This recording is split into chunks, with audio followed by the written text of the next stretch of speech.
250, and it's time to rock out with our forefathers. American-made, battle-ready style for true patriots. Whether you're marching in the parade, grilling in the backyard, or raising a toast to liberty, do it in the gear that screams freedom. Celebrate 250 years of USA in style. Wear your American pride loud. Trendjackers.etsy.com. Grab yours before the fireworks.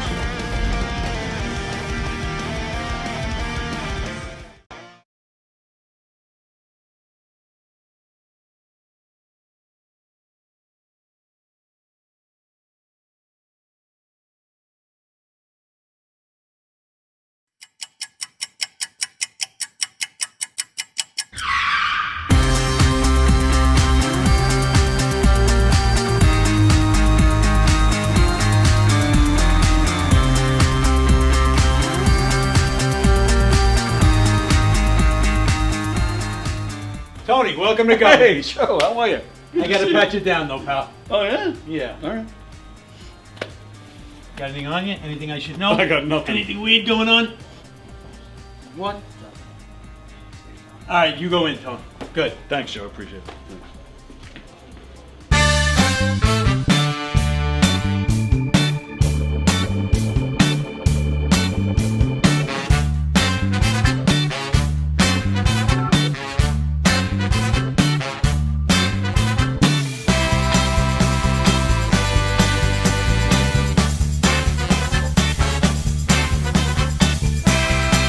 Hi, I'm Tom Kelly of The Tom Kelly Show. Yes, this is not the only time I've gotten on my knees in the back room of a comedy club.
The Knock 'em Dead Comedy Radio Show is also brought to you by Two Eagles Auto Body. For more than 25 years, Two Eagles Auto Body has been the leader in auto body repairs and customer satisfaction on Long Island.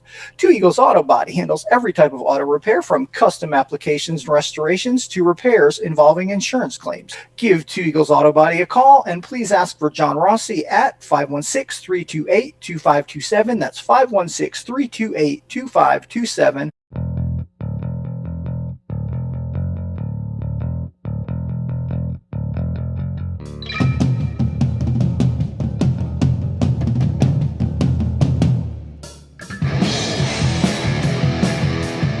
Hey, how do you say there, people? It's Johnny Brennan, creator of the Jerky Boys, also of Fox TV's Family Guy fame.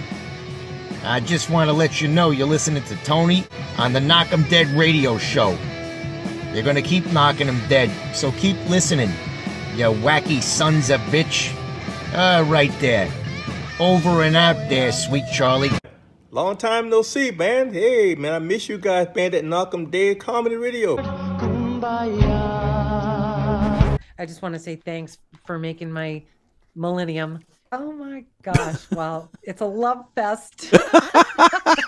Yeah, you heard that story. Yeah. So I guess should I tell it again? Oh, yeah, if you want. I mean, yeah. You know, you guys are into comedy. Does it really help when somebody gives the punchline?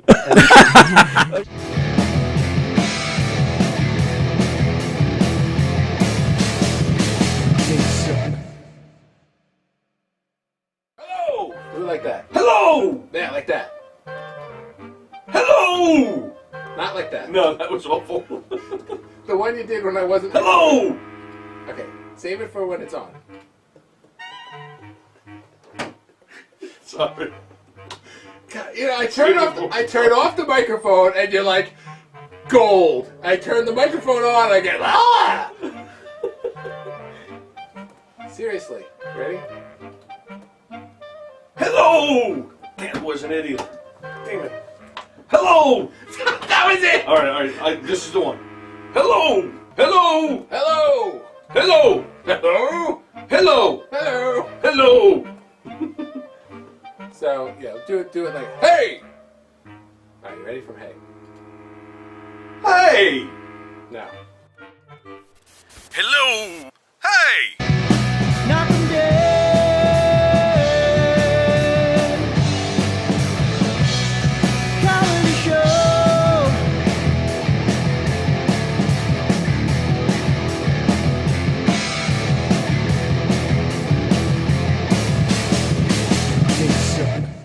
Hello! Do it like that. Hello! Yeah, like that. Okay, here we are. Hi, everybody. Hey, it's Wednesday. Welcome to the Knock 'em Dead Comedy Show here on Gov's Comedy Club Podcast. Facebook and YouTube. Hey, wherever you're watching from, we appreciate it. We ask that you share the link on all your socials and tell everybody you know about all the great shows here on Gov's Comedy Club Podcast, including this one. We're glad you're here. Wherever you're watching from, if you want to stay on if you want to stay on Facebook, that's fine. We're just happy that you're watching. But if you want to join in today's conversation and hang out with us and hear your name said, hear your comments read, well, then switch on over to YouTube because that is where we're monitoring the comments.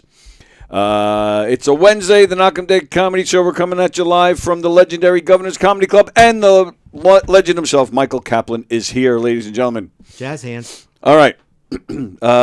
Before we get into stuff, I'm going to pull a Michael Kaplan, and I'm going to talk about something serious. Ooh. I'm going to do it as quickly as I can, and then we'll move on to other things. Standing up straight. So, Standing up straight. The big, topic of conversation this week has been the Super Bowl, and Mike and I are going to talk about it some more, as a matter of fact, today. But I just want to say, I think it's very sad that something like the Super Bowl becomes politicized, and Yes. people, sometimes the artists have to make a controversial statement, which I don't agree with. It's not the end of the world, but I don't agree with it. But it just causes more issues. I don't like nothing against Bad Bunny, okay? Nothing against the guy, but I do wish the NFL could pick artists who will entertain and will entertain for everybody. Greg Halverson was in here yesterday. He was saying, how he doesn't like Bad Bunny. And I think it's safe to say a lot of people in our age group probably don't like him. And nothing against him. It's just not our music. Now, Diane, who was in here yesterday, she loved it. She likes his music, and that's great. And I have no problem with that whatsoever. I don't. But I think Diane might disagree if she was here. I think it's safe to say people our age and older, the majority, don't like his music. And I'm going to be honest, the alternative halftime show with the Kid Rock thing, I'm not really a big fan of his music. To me, neither one of them were a great choice. So I think it's sad that the NFL, they used to get somebody that everybody loves, like the McCartneys and the Tom Pettys. Prince, right. Yeah. Prince, I think, was the best halftime show ever. The best ever, yeah. Diane said her favorite was The Weeknd, and was it Diane who said that? The Weeknd? Somebody said, I might have been Diane. For me, that was the worst I've ever seen. Yeah, I wasn't a big fan of that. No. But I do wish they would bring that back. I understand, and I said it yesterday, they're catering to a younger audience by bringing in Bad Bunny, and the people they've brought in, who was last year? Ludacris? Was that who it was last year? Kendrick Lamar. Yeah. See, there you go right there. I get all these guys confused because it's not my style. I have no problem with that music. It's just not my thing. And I have no problem with these guys playing the Super Bowl. I just wish it was something, that appealed to everybody. And I wish they would do that. They're obviously catering to a younger audience, and that's fine. We're older. Shit, 30 years from now, I probably won't be here. So, so they're catering to a younger audience. Our generation is, I don't want to say we don't matter, but our time is past. So I get it. But I do wish they would. I think it's such a shame that there's so much controversy. It becomes politicized. People have fights. And the reason I'm bringing all this up was because up in Canada yesterday, there was a school shooting. One of the worst shootings in Canadian history. Yes. 10 people, including the shooter, died. I think it's almost 30 others, 25 or 30 others were injured. That's news. That's what we should be talking about. That's a terrible freaking thing that happened up there. In my opinion, school shootings doesn't mean more security, doesn't mean arming the teachers. It means let's find out what in the world is going on.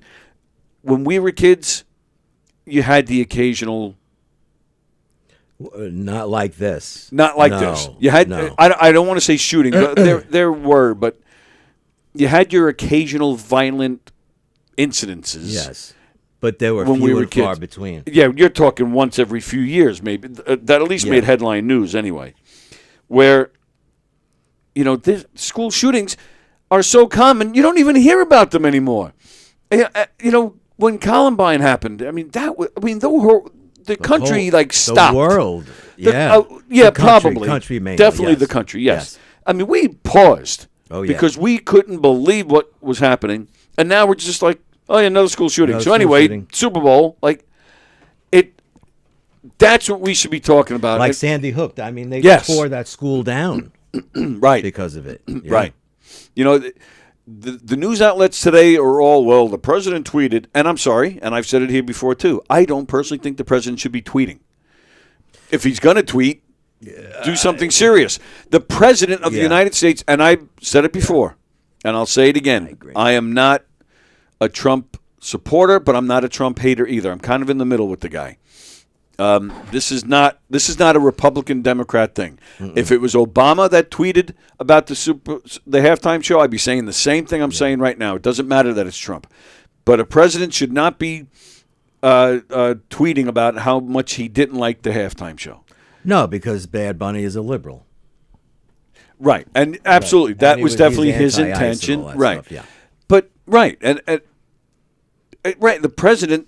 You're the president. There's got to be a certain level of decency that you need to set the example with, And I'll say it too. I don't like people that criticize Trump as much as they do.